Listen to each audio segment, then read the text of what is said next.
alegria poder compartilhar com o povo de Deus um assunto tão relevante e tão atual. Pensar sobre o grande desafio do recomeço. É, antes de tudo, pensar sobre a Igreja do Senhor, se reinventando para um tempo estranho, porém previsto na própria palavra. Quero então propor a você uma análise do momento registrado em Esdras 6, de 13 a 16. Sou grato a Deus pela oportunidade de participar desse grupo, que foi chamado para refletir sobre esse tema tão sério. Coube a mim, usando esse texto de Esdras, falar sobre a celebração de cada etapa vencida. E eu confesso para você que, para mim, foi muito desafiador e, ao mesmo tempo, agradável poder tratar desse assunto. Mas é importante lembrarmos que antes nós recebemos, através da instrumentalidade do pastor Pedro Elísio, uma análise muito séria sobre a necessidade de ouvirmos as pessoas certas, estarmos atentos àquilo que a palavra de Deus vai nos orientando e quem são aqueles que estão envolvidos para que então, trazendo conselhos, tragam conselhos da palavra do Senhor. E ele trabalhou lá em Esdras 5, versos 1 e 2, um momento muito especial.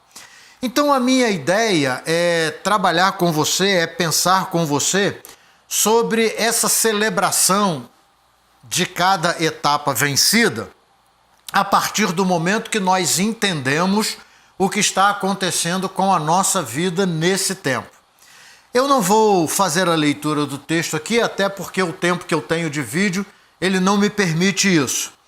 Mas eu quero registrar para você alguns aspectos aqui do texto que Deus plantou em meu coração e espero que de alguma forma eu possa ajudá-lo na compreensão daquilo a que estamos nos propondo.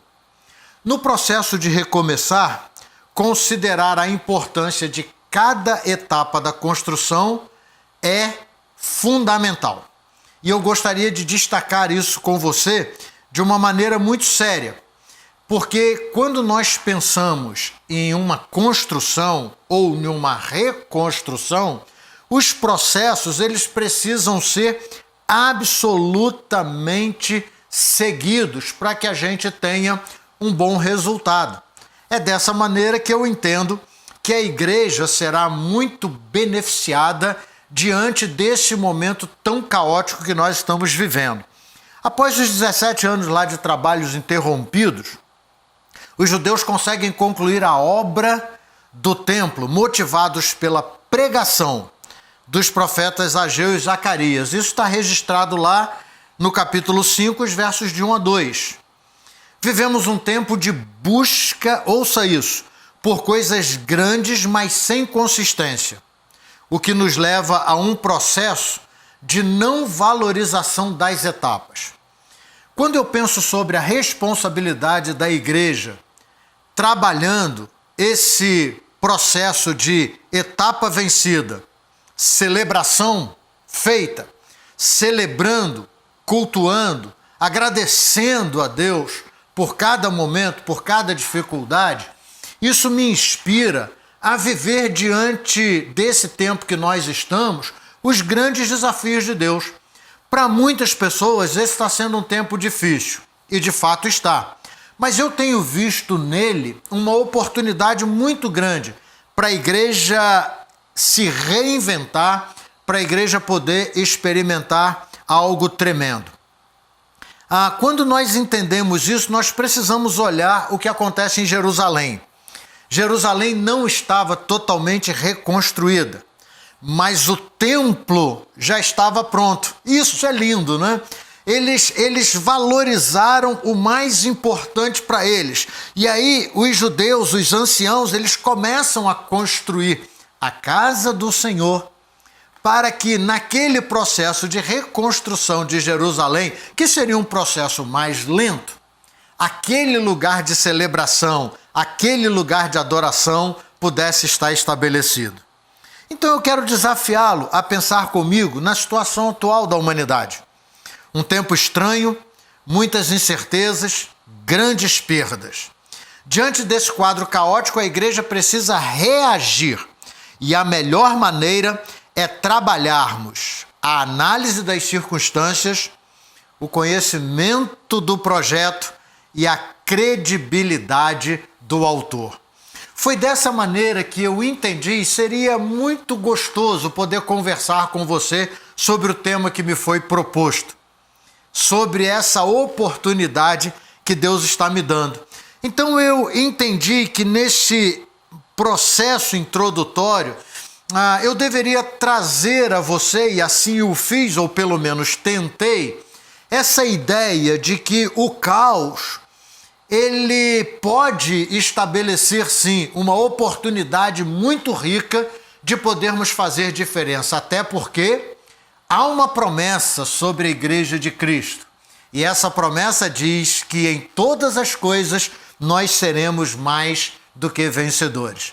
Então eu dividi a minha fala, o meu estudo, nesses três aspectos. Para que eu e você possamos celebrar as etapas vencidas, primeiro nós precisamos estabelecer a regra de como nós estaremos trabalhando. E a primeira coisa que eu estabeleço como ponto de base, como instrumento basilar da minha ação, é exatamente trabalhar sistematicamente a análise das circunstâncias. No capítulo 4 de Esdras, encontramos a ação do inimigo ou dos inimigos, fazendo com que a reconstrução do templo fosse interrompida. Situação difícil. Analisando o atual momento, não é difícil perceber que tem havido uma intenção velada, mas galopante, de impedir que a igreja cumpra a sua missão. Isso está muito claro para mim e acho que para você também. Diante de todas essas situações difíceis que estão acontecendo aí, a igreja tem sido alvo da ação cruel, primeiro de Satanás e depois daqueles falsos profetas, dos anticristos que estão estabelecidos na terra. Tanta novidade, tanta coisa enlouquecedora aparecendo aí.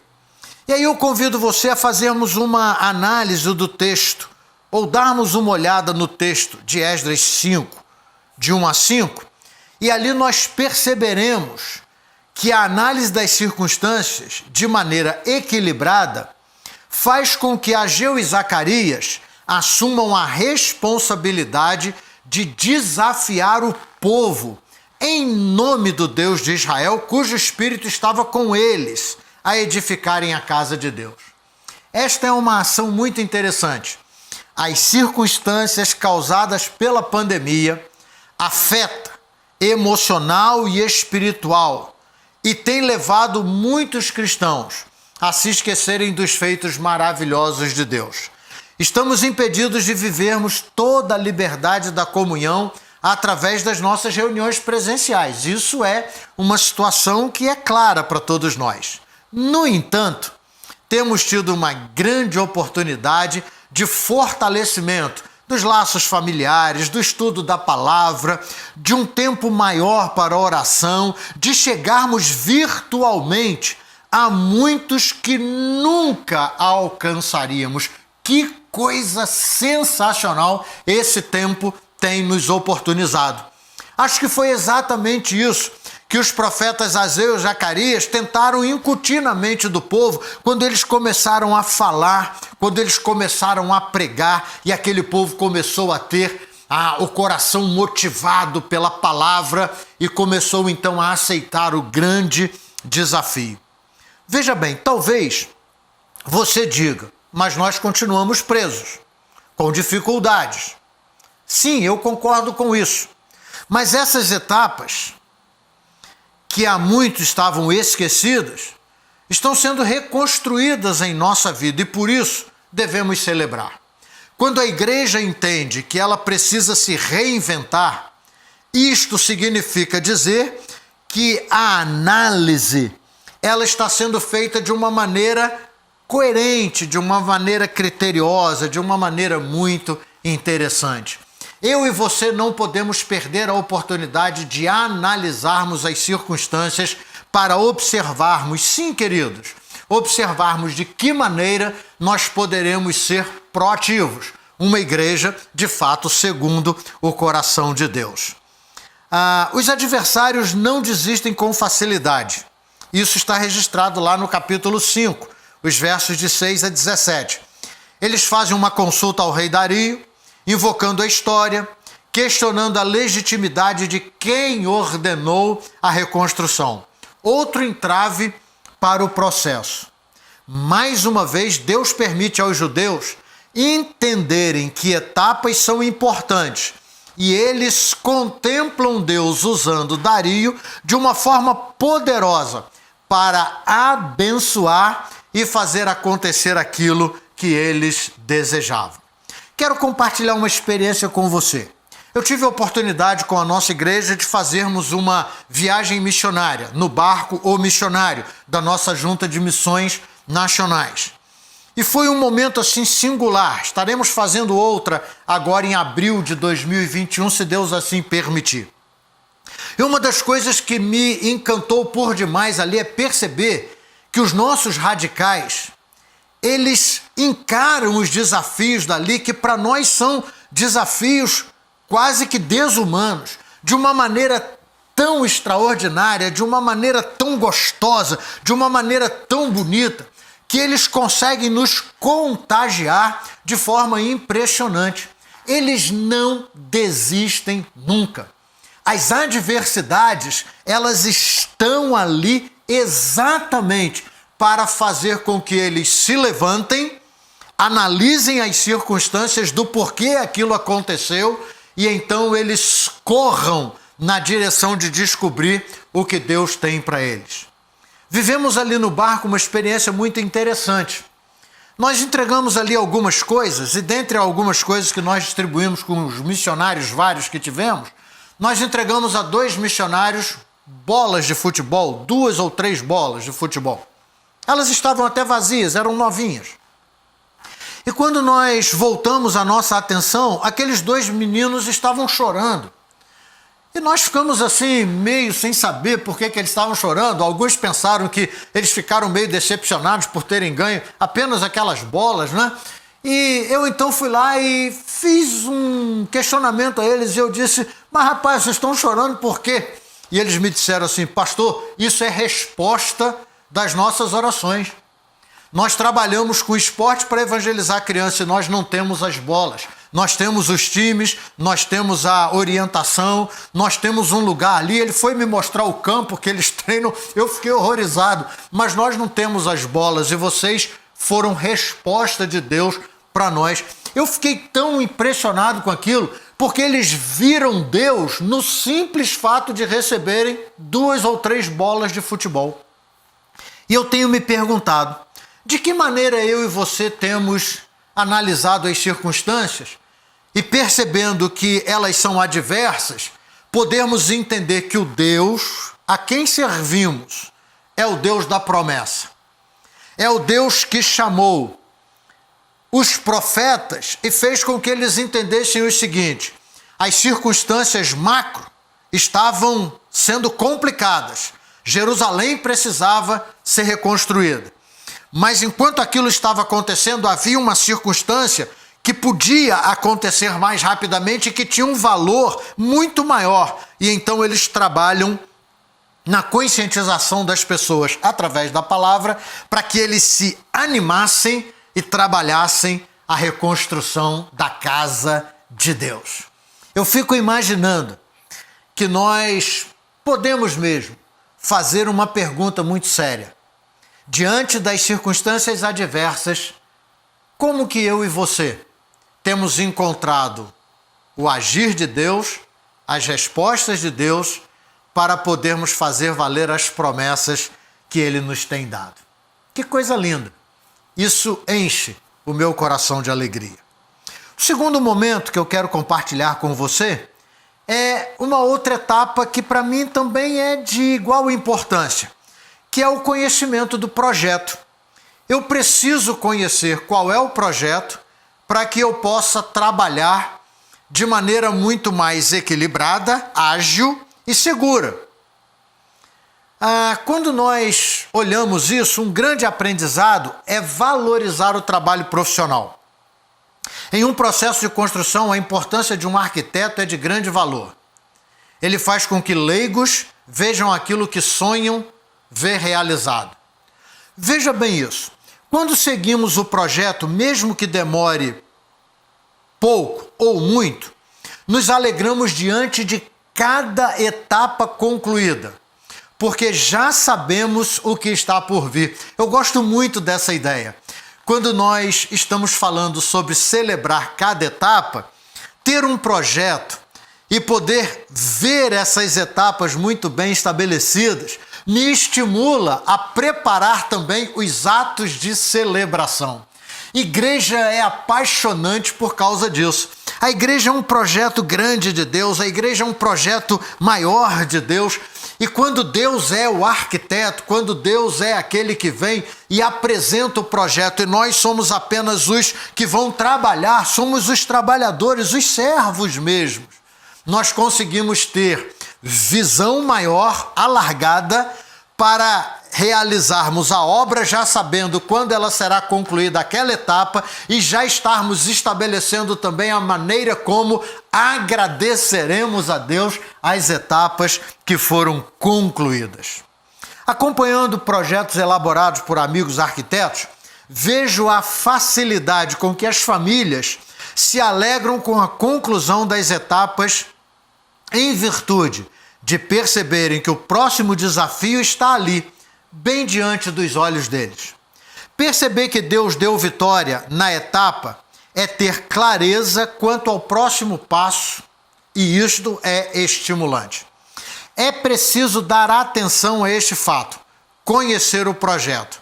E a pergunta a ser respondida é exatamente esta: qual é o projeto de Deus para a sua vida? Você já parou para pensar sobre isso? Qual é, de fato, o projeto de Deus para a sua vida?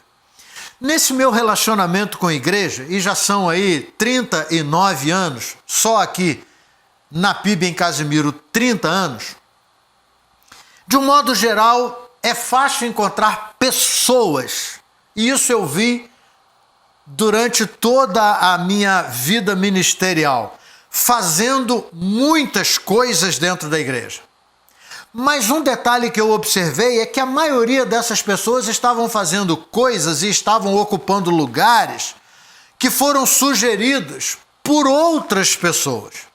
E isso sempre me inquietou demais, porque eu ficava me perguntando como que pode me dar prazer estar fazendo algo que não fui eu que escolhi, que não fui eu que desejei fazer como membro da igreja ou como servo da igreja, servo de Deus.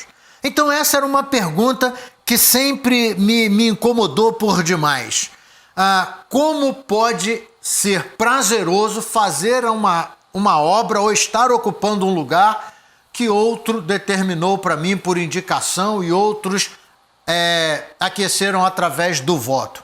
Então eu tenho tido assim essa inquietação e tenho trabalhado com a igreja que eu pastoreio a ideia de que cada um de nós precisamos trabalhar para descobrirmos qual é o nosso lugar de serviço.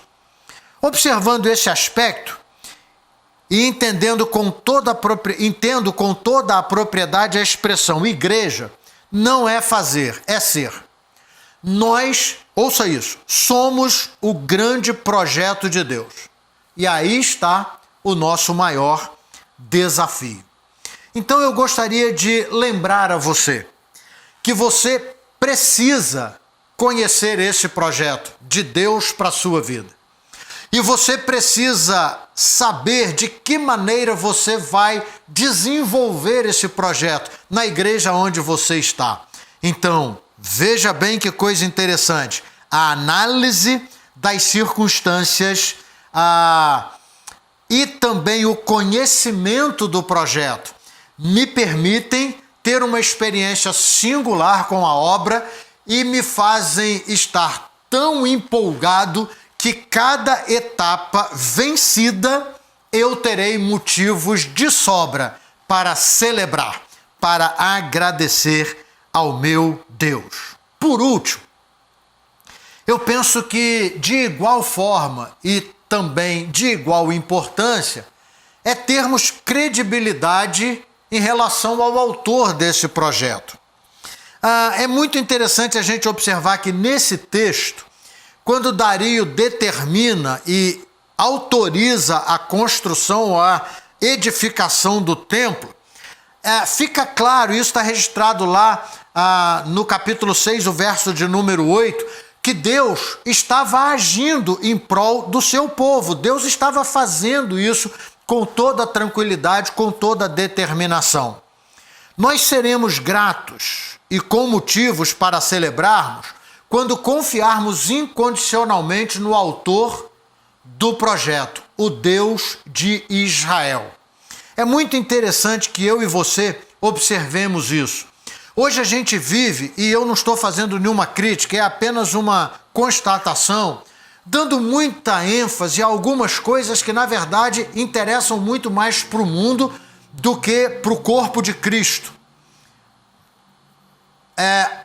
Alegram muito mais ao desejo vaidoso e irresponsável de quem está fora da igreja do que aqueles que estão no seu intramuros com a responsabilidade de fazerem a obra acontecer.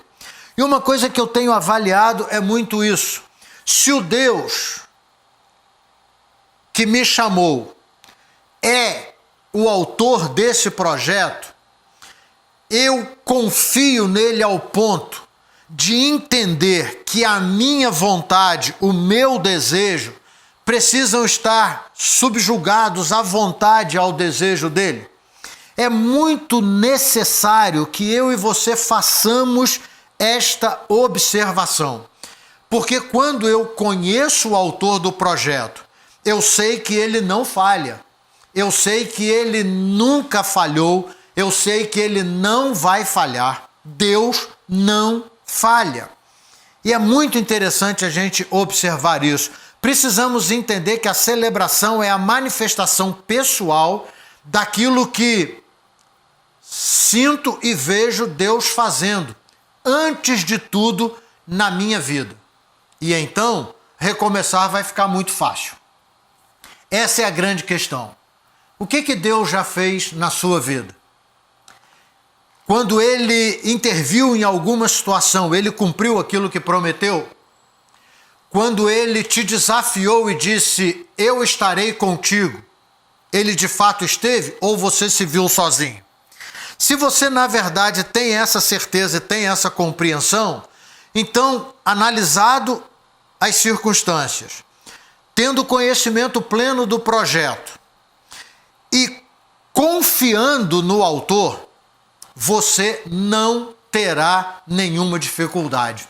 O problema é que muitas vezes nós pegamos o projeto e aí, por conta própria, nós queremos começar a fazer alterações no projeto. E quando nós alteramos o projeto sem termos a expertise para isso, sem termos competência para isso, o projeto acaba não nos satisfazendo da maneira como ele deveria nos satisfazer. Eu gosto muito dessa ideia, não é? Quando a gente vai fazer uma obra e a gente vê o projeto que o arquiteto nos entrega, aquilo nos move, nos inspira, nos dá a vontade de conclusão da obra e a gente vai com tudo para realizá-la. Mas de repente a gente começa a mexer no projeto. E uma vez eu perguntei a uma pessoa que conversava comigo sobre um projeto, e eu perguntei a ela, você vai mexer no projeto por quê? E ela disse, porque eu acho que assim vai ficar melhor. E eu disse para ela, mas quando você viu o projeto não te encantou? Por que eu estou dizendo isso para você? Porque num projeto de arquitetura, dá para a gente mexer.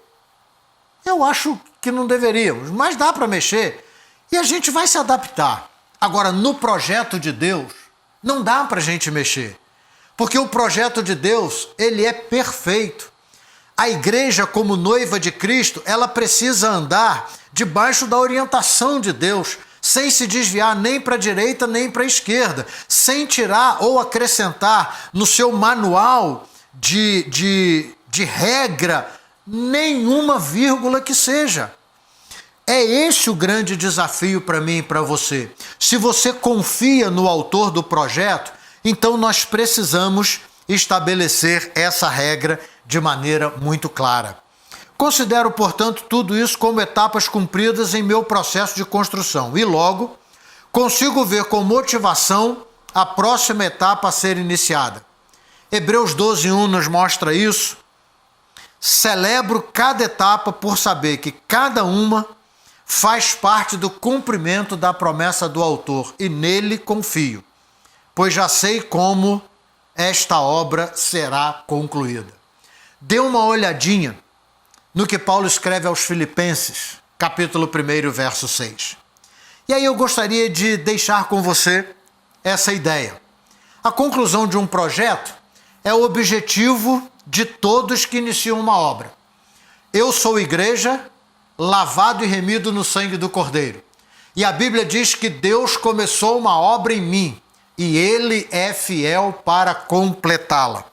No entanto, aprender a valorizar cada etapa ajudará e muito na manutenção e satisfação e no encorajamento para o início da próxima etapa, que sempre será a mais difícil. Assim como fizeram os filhos de Israel, celebremos com regozijo cada etapa concluída, que possamos chegar à conclusão dessa grande obra, quando então veremos o nosso Deus face a face. Meu querido, que Deus abençoe você e que diante dessa pequena exposição você possa se valer de todo o contexto desse texto que me foi concedido, ali Esdras capítulo 6, 13 a 16, e você veja com que alegria os judeus concluem essa obra e consagram ao Senhor. E a minha oração é que o nosso povo, esse povo de Deus, o nosso povo batista, de forma muito especial, possa entender que nós temos uma obra para cumprir. E a pandemia, ela não pode ser motivo para não valorizarmos e agradecermos cada etapa vencida.